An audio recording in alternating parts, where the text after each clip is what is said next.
My name is Natasha Soto-Albors, and I was the producer on STAG. So STAG to me is sort of Bridesmaids meets Get Out. And I think what drew me to the story was that it was really focused on female relationships and the complexity of that. I grew up as somebody without sisters, so I think in that situation you have your chosen sort of sisters, and I thought that was a really key part of this story.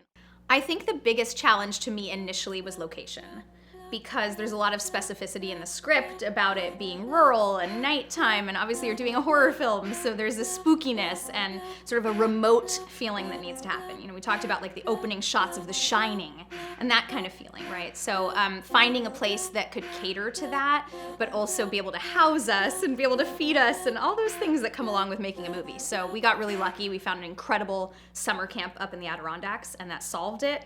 I would have to say, as challenging as it was, my favorite memory was filming up on what we called the summit, which was sort of the peak of the mountain that had an overlook. I wouldn't say everyone would say that that was their favorite, because there were a lot of bugs, it was an overnight, but I think the magic and camaraderie of doing something that challenging only happens in filmmaking. I hope audiences will take away that more female-led horror films should be happening.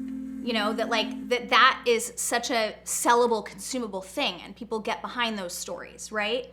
That's honestly what I hope people will take away from it. Like, get behind that sort of indie female film. This was so much that from start to finish, and I think it's badass, honestly.